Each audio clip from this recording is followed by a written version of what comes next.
In North Carolina, a tragic car accident is blamed for the death of a 45-year-old woman. But a routine investigation raises more questions than answers. And police soon learn that things aren't always as they appear to be. A mother of 6 is found brutally murdered in her Florida home. The forensic evidence points detectives to a suspect, but his whereabouts and the motive behind the murder remain a mystery. For some killers, murder can be a profitable business. And when a victim has been targeted for death, homicide investigators must look beyond the obvious to uncover a murder for hire.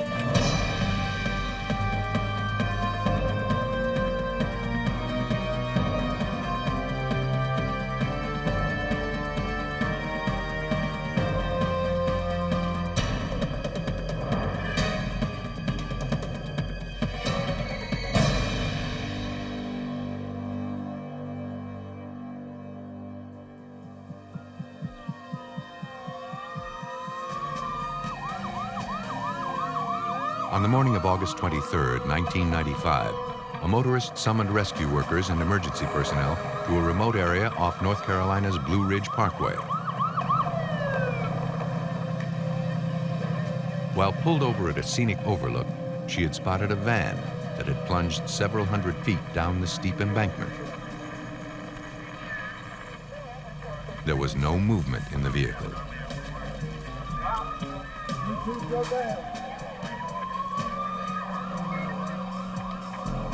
Pennsylvania County rescue workers made their way down the cliff, hopeful they would find survivors.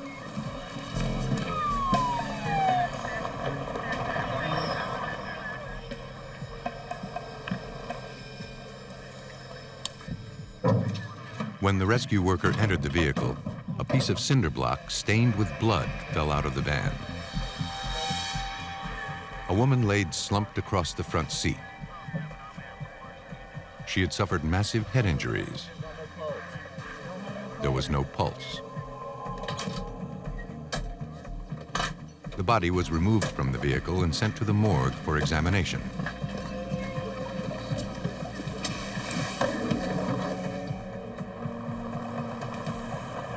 North Carolina State Police began looking for clues to tell them how and why the vehicle went off the road. I didn't see no skid marks of no kind. No skid marks or any signs of sudden braking were found. And there were no indications that the driver had swerved off the road. It was likely that the woman had fallen asleep at the wheel or had been under the influence of drugs or alcohol.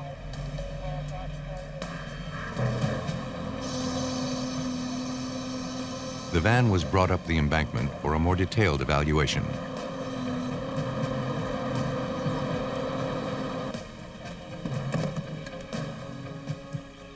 A check on the vehicle's tags revealed that the van was registered to a man named Edward Kratzert, whose address was several hundred miles away in Bradenton, Florida.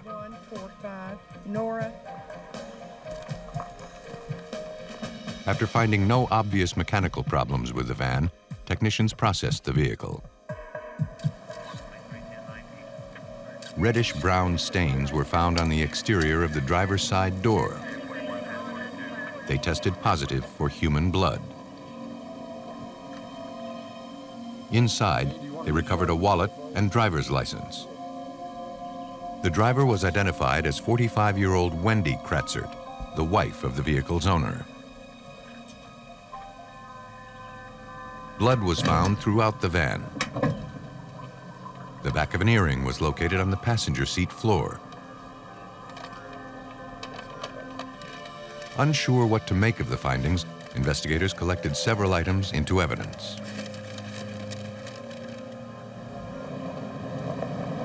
Pennsylvania County authorities began trying to track down the victim's family to inform them of Wendy's tragic death. At autopsy, Medical examiner Dr. Robert Thompson looked to the victim for clues that could explain the crash. He found no traces of drugs or alcohol in the victim's blood or tissue. Wendy's death had resulted from blunt force injuries to the head. She had suffered 5 individual fractures to the top and back of her skull. Though Wendy had not been wearing a seatbelt, for Dr. Thompson, the location and number of injuries were not typical of car crash victims. Usually injuries that we find with automobile accidents are those in the face areas where the face comes down and hits the dashboard. So the injuries that are found are not really consistent with the automobile accident, although conceivably it could have happened that way. The autopsy results prompted investigators from the North Carolina State Bureau of Investigation to take a closer look at Wendy Kratzert's accident. Special agent and blood spatter expert Andy Klein reviewed photographs taken at the scene. He was immediately struck by the lack of blood found where the victim's body came to rest. From the position that she came to rest in with her head in the passenger side floorboard, and with the wound being to the top and the back of her head, I would have expected to see a larger pool of blood in that floorboard had she received that wound in the van. More troubling, however, was the presence of the victim's blood on the vehicle's exterior running board. There was several blood spatters that I noted on the running board portion of the vehicle that would have been protected had the door been shut. So at some point the door was open and she bled on it. All of the evidence suggested that Wendy Kratzert had been bleeding before she ever got into the van. The routine death investigation had raised more questions than answers. Police learned that Wendy and her husband owned a vacation home a few miles away from the scene of the accident. Later that night, authorities went to the address. No one appeared to be home. Then, they discovered a large pool of blood. Tests later confirmed it had come from Wendy Kratzert. An earring back, identical to the one found inside the van, was located a few inches away. Technicians concluded that no one could have survived such blood loss without immediate medical attention.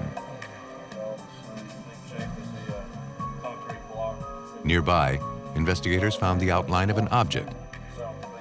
Its shape was similar to the blood-stained cinder block found inside the van. For police, there could be no doubt that Wendy Kratzert had been brutally murdered. Her death had been staged to appear as an accident. After obtaining a warrant, the team made their way into the residence, unsure of what or who they might find.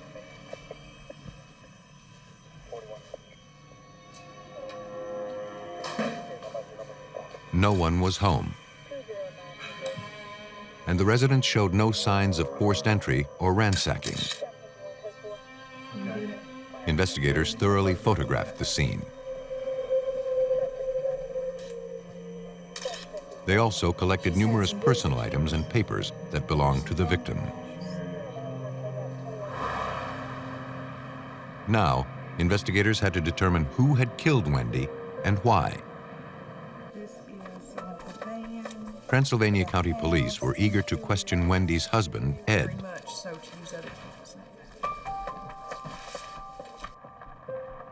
He was tracked down to his home in Bradenton, Florida. Police there were contacted and asked to speak to the victim's husband. Ed Kratzert couldn't believe his wife had been murdered. He stated that since the couple's children graduated from high school, Wendy had been spending a lot of time at their vacation home in North Carolina. Ed explained that he had recently suffered a heart attack and was at home at the time of the murder. Wendy had helped nurse him back to health. And soon after, she decided to return to North Carolina by herself. Wendy enjoyed her independence. She had even taken a part-time job as a waitress in North Carolina. Like I said, I don't want to push anything too early right now. Ed couldn't think of anyone who might want to harm her. Florida police confirmed Ed's alibi, and soon after, he was cleared as a suspect. Police and forensic examiners had exposed a tragic car accident as an elaborate attempt to conceal a brutal crime. But with few leads and no obvious suspects, it appeared that Wendy Kratzert's killer might get away with murder. In Transylvania County, North Carolina, a routine traffic death investigation had exposed a brutal homicide. 45-year-old Wendy Kratzert had been savagely beaten to death. Her body placed in a van, which was then pushed over a steep cliff. Frustrated by the lack of suspects or an obvious motive, police in Wendy's hometown of Bradenton, Florida, questioned the victim's friends and neighbors. One close friend told police she could think of only one person who might want to harm Wendy, and that was her husband, Ed Kratzert. Wendy had described him as ruthlessly controlling. He watched over her every move and was extremely critical of her behavior. Wendy said he could also be physically abusive. Things had become even more strained after Ed's heart attack. The medical bills had left the couple in severe financial trouble. Just before her death, Wendy had talked about leaving her husband. The findings were passed on to police in North Carolina, where Wendy's murder took place. Following up on the information, investigators learned that Ed Kratzert stood to gain $100,000 from Wendy's death. But so far, he had made no attempts to collect on his wife's insurance policy. Though Ed had misrepresented his relationship with Wendy, he had a solid alibi, and there was no motive connecting him to the crime. Desperate to identify Wendy's killer, detectives questioned her co-workers at the local restaurant where she worked part-time. One recalled that just before her death, Wendy had been tired and irritable. She said she had been dealing with unexpected house guests who had shown up from Florida on a few occasions. The co-worker didn't know the name of the visitors, but it was clear to Transylvania homicide detective Rita Smith that Wendy was not happy to have them in her house. Wendy had been very uncomfortable with these people, that they had smoked in her house, that she felt that they had pilfered through her belongings. Looking to identify the house guests, investigators scoured through the items collected from Wendy's vacation home. They found a potential clue. The names Tom and Luana Harrison had been handwritten on Wendy's calendar. And a records check revealed that the Harrisons lived in the same Bradenton, Florida neighborhood as Wendy and her husband. Florida police were dispatched to the Harrisons' home to question the couple. They admitted having visited Wendy in North Carolina a few weeks prior to her death. Tom explained that he and Luana were close friends of the Kratzerts. They spent a lot of time with the couple. They hadn't noticed any problems between Ed and Wendy. Wendy invited them to come stay at their North Carolina home whenever they wanted. She even gave them a key to the house. They took her up on the offer. But that was weeks before her murder. They hadn't been back since. As a matter of routine, the officer asked the couple their whereabouts at the time of Wendy's murder. Tom Harrison suddenly became agitated. He felt he was being treated like a suspect. He ended the interview and asked the officer to leave. Tom Harrison's odd behavior led police to believe he was hiding something. This timeline here. To find out what, they subpoenaed his credit card statements for the weeks surrounding the murder. They found that numerous charges had been made to hotels and car rental agencies throughout North Carolina. In fact, the receipts put Tom and Luana Harrison near the scene of the crime in the days before and just after the murder. Tom Harrison had been caught in a lie. Though police could find no motive, the circumstantial evidence was pointing to the Harrisons as Wendy Kratzert's killers. Agents from the Florida Department of Law Enforcement were contacted. They were asked to take Tom Harrison and his wife Luana into custody. As FDLE Special Agent Vince Delacchio prepared to put his team together, he received some startling news. Tom Harrison was dead. I'd come in the morning and received a phone call from the Manatee County Sheriff's Office. The investigator there asked me if I had seen the front page of the morning paper. The front headline was, "Local man dies in boating accident." According to reports, authorities had discovered Tom Harrison's boat burning out of control in the Gulf of Mexico. After putting out the blaze, rescue workers began a massive search to find the owner. For several days, efforts to find Tom Harrison turned up nothing. Soon after, the search was called off. The prime suspect in Wendy Kratzert's homicide was missing and presumed dead.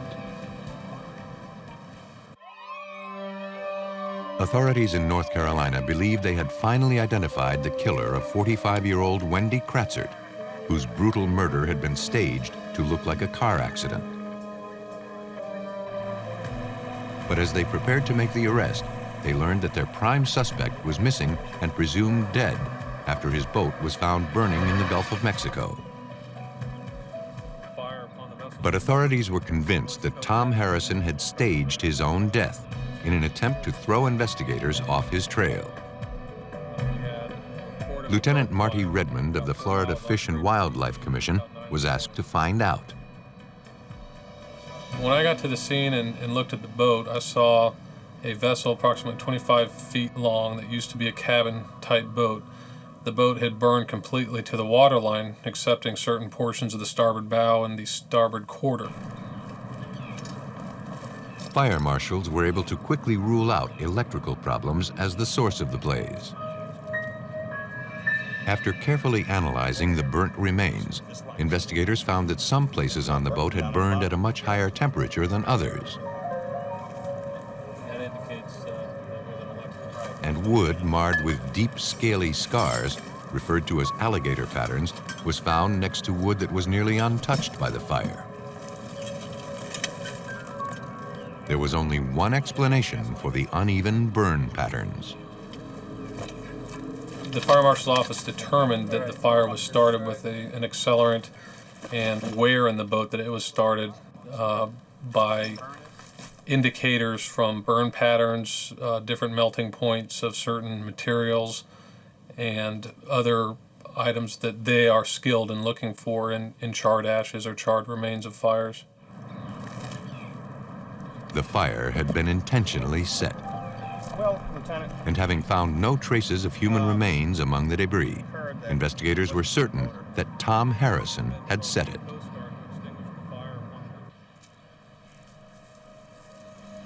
Lieutenant Redmond questioned Tom Harrison's wife, Luana.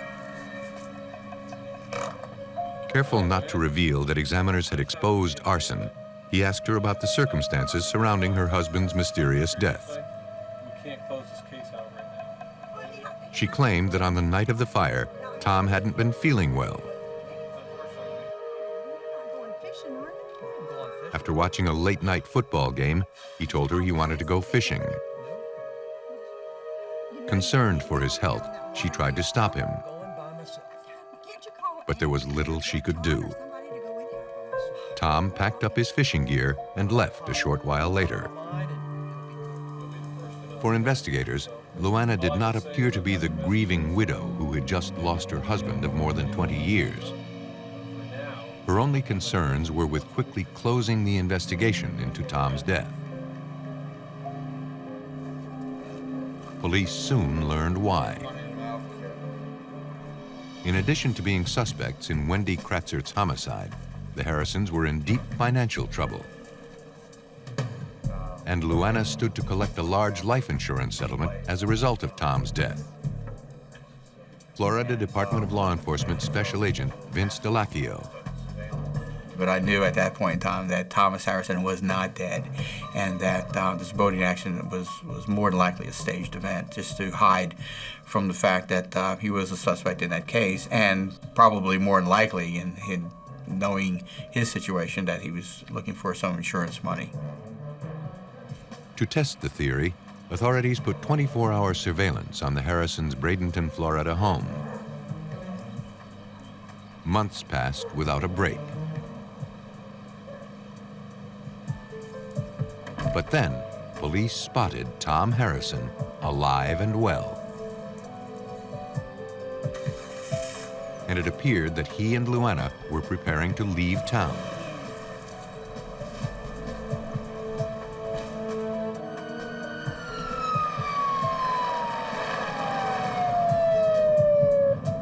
Shortly after the couple hit the road, police pulled them over.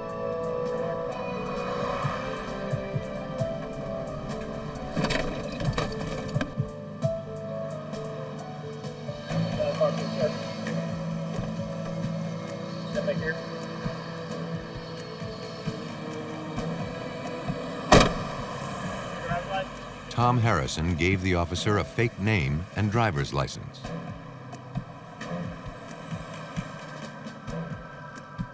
He and Luana were placed under arrest and charged with insurance fraud and arson. But Tom Harrison was uncooperative, and with no hard evidence tying him to the homicide, investigators were still a long way from proving that he had murdered Wendy Kratzert. For police, the Harrisons' close ties with the victim's husband could no longer be ignored. Investigators began to theorize that Ed Kratzert, unhappy in his marriage to Wendy, had hired the Harrisons to kill her. The time was right to recontact Ed Kratzert, the husband of the victim, and attempt to conduct another interview.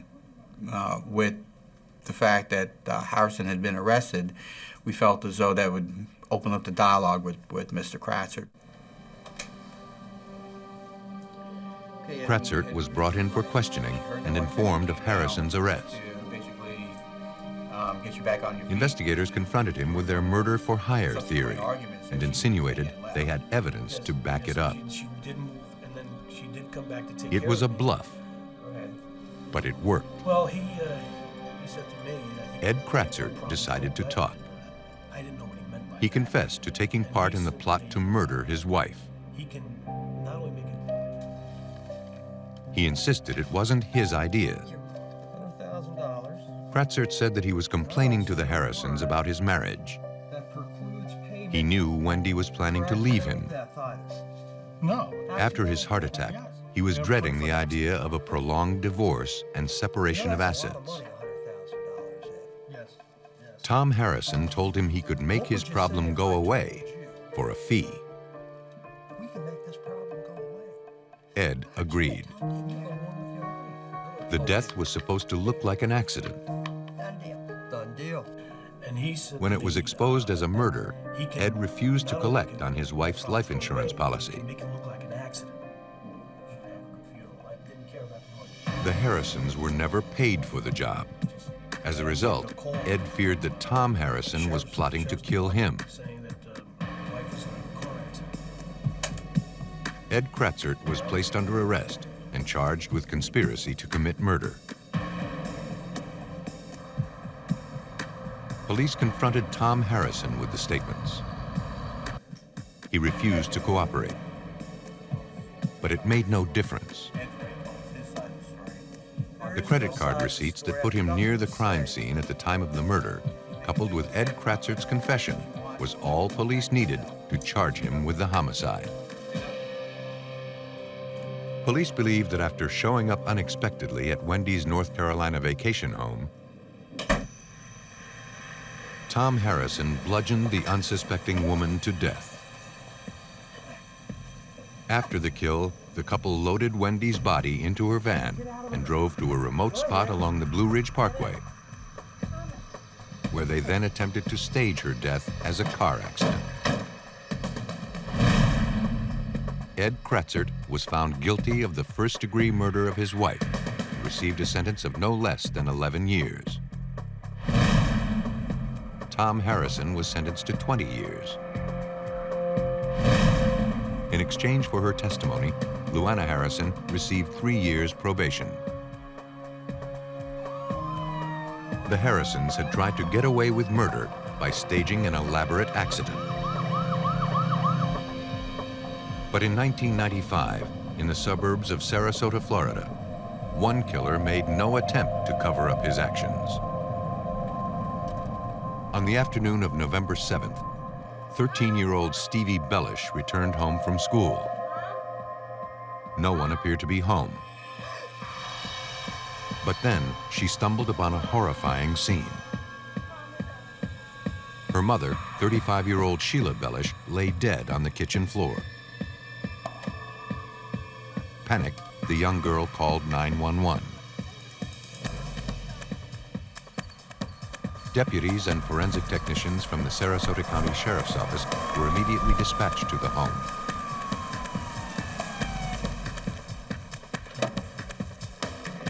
To prevent any contamination, a single forensic technician was allowed to enter the residence and document the scene.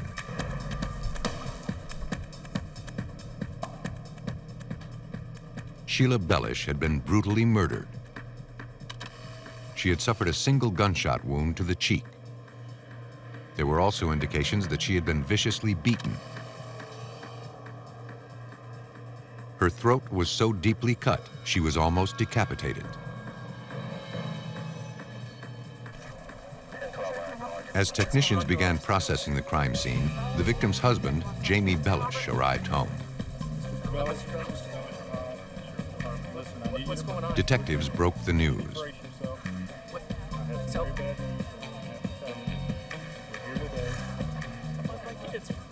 Police assured him that his stepdaughter, Stevie, and the couple's newly born quadruplets were all safe and unharmed.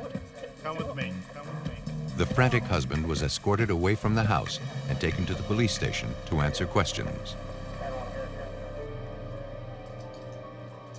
Technicians looked to the blood evidence to help them piece together the events that transpired inside the house. Based on the size and location of blood spatter patterns, they determined that Sheila Bellish was initially shot near a door that led to the laundry room. Streaks of blood suggested she then attempted to crawl away from her attacker. But she was only able to get a few feet away before her killer caught up with her and slashed her throat. There was nothing to suggest that robbery was the motive.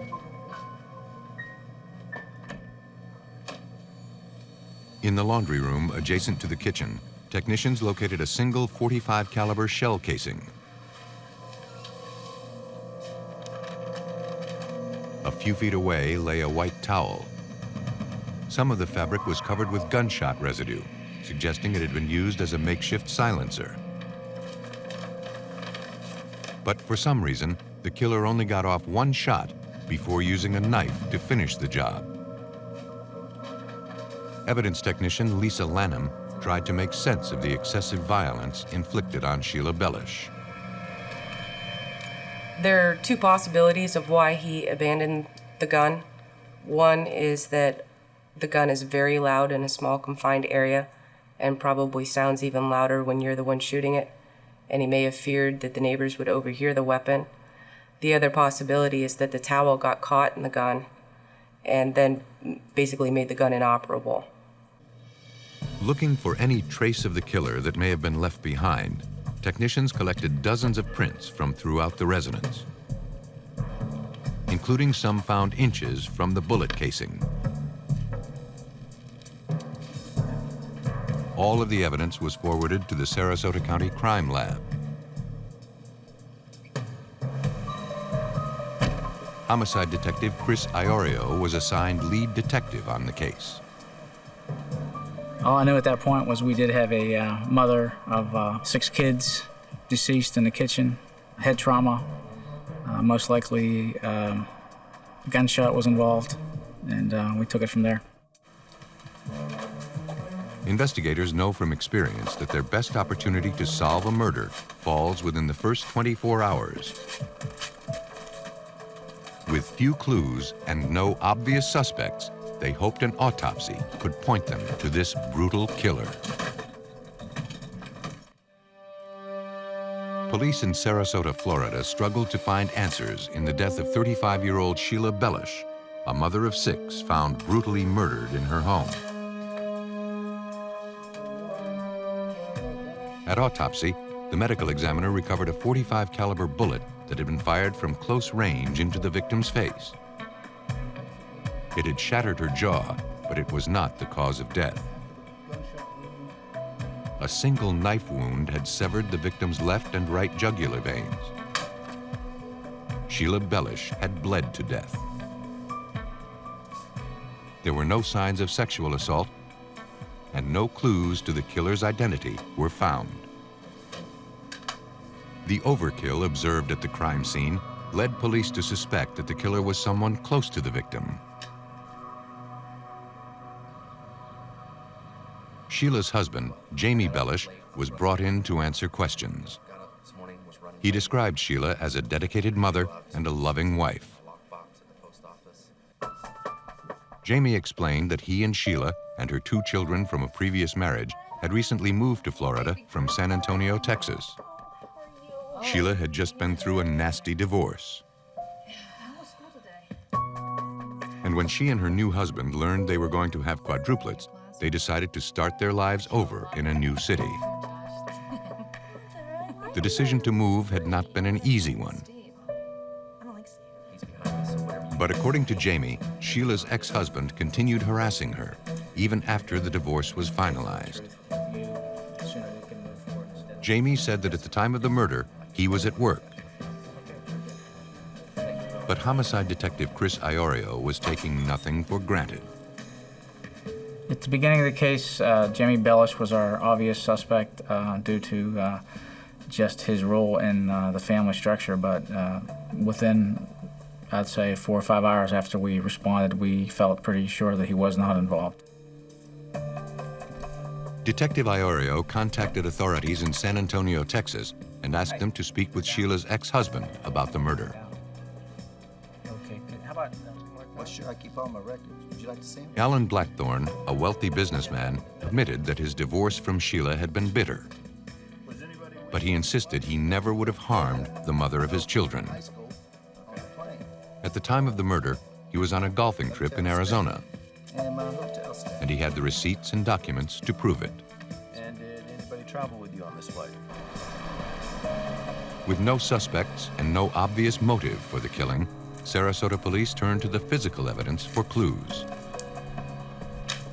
Examiners found a fingerprint that did not match any of the Bellish family members, and it had been found just inches away from the spent bullet casing.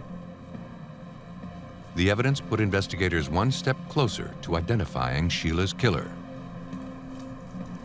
Now they needed to find out who had left that print. Detectives returned to the Bellish neighborhood to question residents about the day of the murder. One recalled seeing a Hispanic man dressed in military camouflage getting out of a white car and walking through the neighborhood. The neighbor didn't get a good look at the man's face, but was able to recall a few numbers from the license plate. When we heard about an Hispanic male walking through the neighborhood in camouflage, we knew that most likely he didn't belong to that neighborhood. It was mostly a retirement community, and Nobody wears camouflage in this heat, and evidently it was a long-sleeve shirt, long pants, and that just stood out.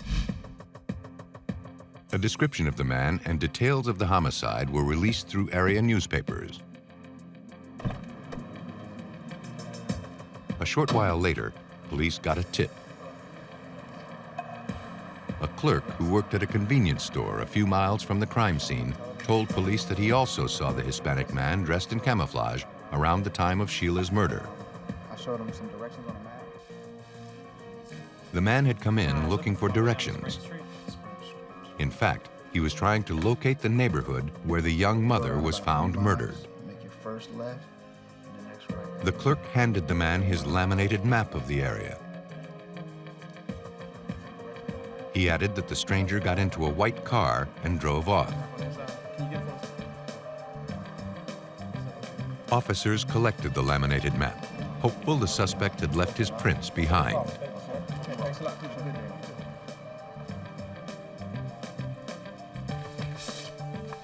At the crime lab, examiners located several prints on the map. Evidence technician Lisa Lanham then compared them to the suspect's prints that were recovered from the crime scene. She found a match. Police had identified a suspect and had evidence that could tie him to the crime scene. Now they needed to know his name. All they had was a partial license plate number from his vehicle. It wasn't much to go on. We initially ran a tag out of Florida. I mean, a lead's a lead, you have to try. And it came back to nothing. And then we decided, since the Bellishes were from Texas, that'd be the next state to try. And when we got that tag, the information back, it was registered to somebody in Texas, so we had to follow up that lead. Investigators traced the white vehicle to a 21-year-old Austin, Texas resident named Jose Joey Del Toro. We ran a background check on Jose Del Toro. As soon as we got his name, we did find out that he had a criminal history, but nothing that would make you believe he was a murderer. But that was a conclusion forensic scientists would have to make. Joey Del Toro's fingerprint card was forwarded to the Sarasota County Crime Lab. There, examiners compared his prints to those recovered from the Bellish home. After careful scrutiny, they concluded that Joey Del Toro had left the print. A warrant was issued for his arrest. Police in Del Toro's hometown of Austin, Texas, were unable to track down the suspect. However, they did manage to locate his white vehicle. Armed with a warrant, investigators processed the car.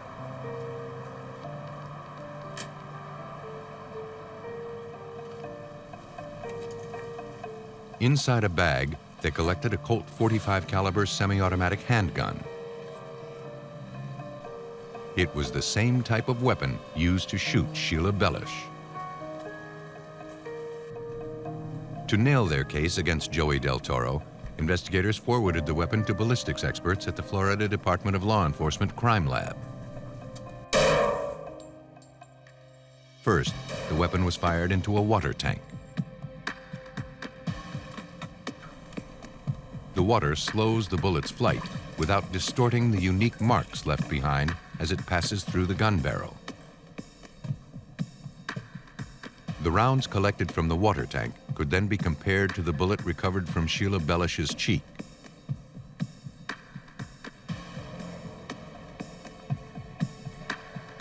Under a comparison microscope, examiners found that the striation marks that are unique to each gun were identical on both bullets. All of the forensic analysis left investigators with no doubt that Joey Del Toro had murdered the young mother of 6. But having found no obvious connection between the killer and the victim, the motive behind the savage slaying was as mysterious as the killer's whereabouts.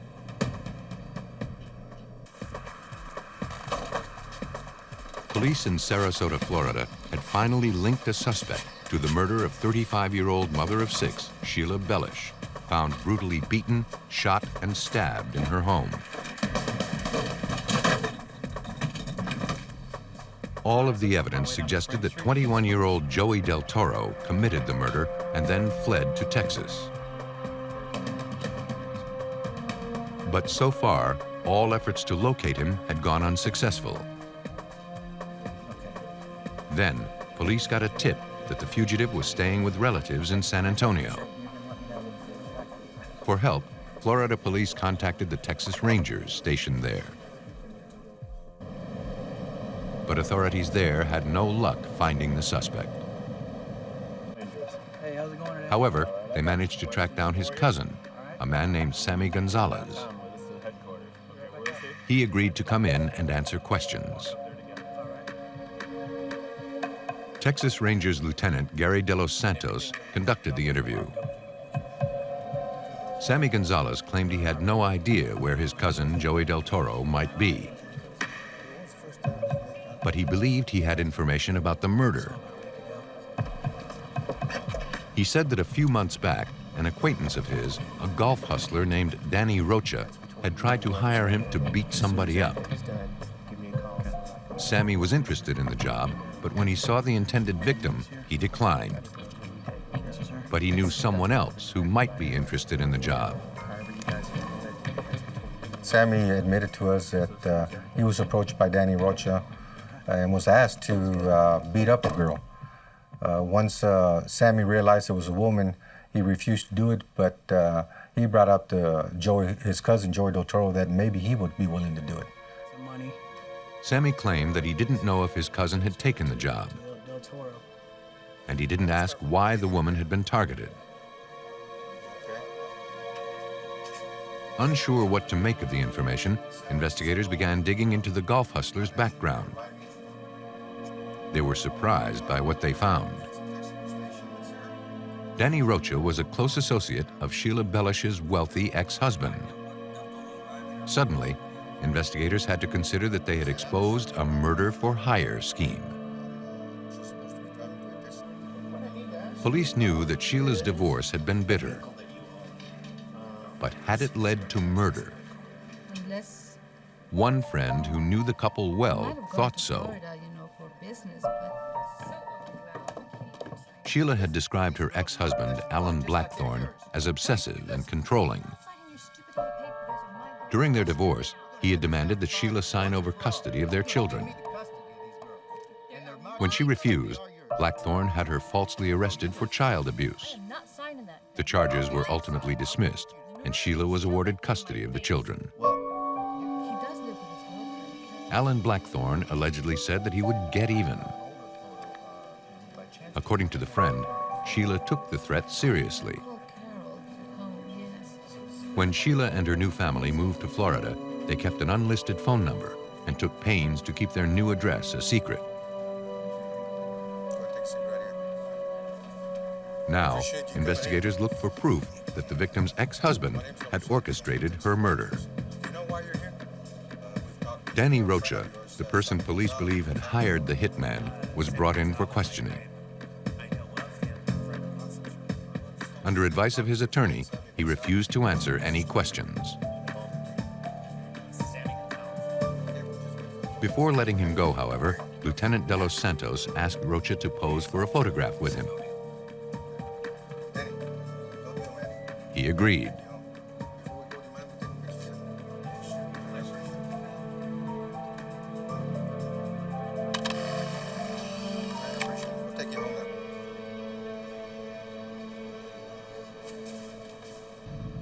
The following day, Sammy Gonzalez was brought in for another interview. Police were convinced he knew more about the murder plot than he claimed. When shown the photograph, Sammy became convinced that Danny Rocha was cooperating with authorities. Fearing he had been implicated in the murder, he decided to talk. Now, he admitted that he had accepted $14,000 from Danny Rocha to murder Sheila Bellish. A short while later, he hired his cousin to actually carry out the homicide. Sammy believed that Sheila Bellish's ex-husband, Alan Blackthorne, had ordered and financed the murder. He also told investigators where they could find the hitman, Joey Del Toro. Soon after, Del Toro was tracked down to a motel in Mexico. He was placed under arrest and, after extensive legal wrangling, extradited back to the United States to stand trial for murder.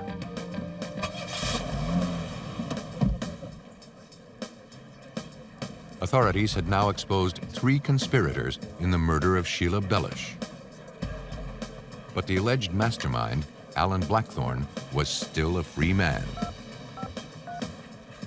Looking to find evidence linking him to the murder, investigators subpoenaed his phone records for the months prior to the homicide. One number that continually popped up was traced to the bail bondsman who had helped Sheila get out of jail when she was falsely arrested. The bondsman said he recorded all of his phone conversations.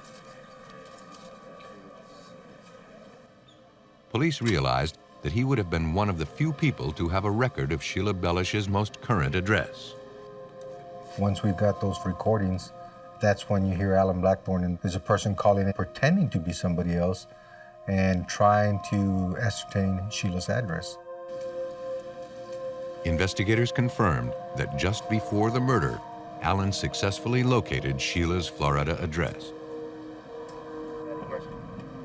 The evidence, along with the testimony of the other conspirators, was enough to arrest the wealthy businessman. On January 4th, 2000, Alan Blackthorne was taken into custody and charged with conspiracy to commit murder. At trial, police learned that soon after his divorce from Sheila, Alan Blackthorne began plotting to kill her. While on a golfing trip, Blackthorne told his associate, Danny Rocha, that his ex-wife was an abusive mother and he wanted it stopped, even if it meant killing her. Danny Rocha agreed to set it up. After acquiring Sheila's address in Florida, the hitman drove from Texas to the Bellish home.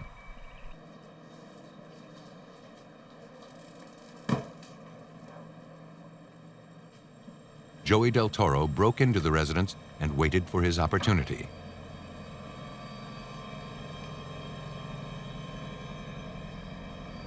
He caught the unsuspecting mother completely off guard.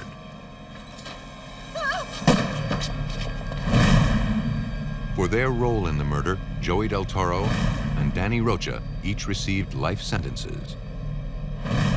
Sammy Gonzalez was sentenced to 19 years. Alan Blackthorne was found guilty of orchestrating his wife's death and sentenced to life in prison. For some, money is motive enough to commit murder. When there are no obvious connections between killer and victim, detectives turn to forensic examiners to expose the mastermind behind a murder for hire.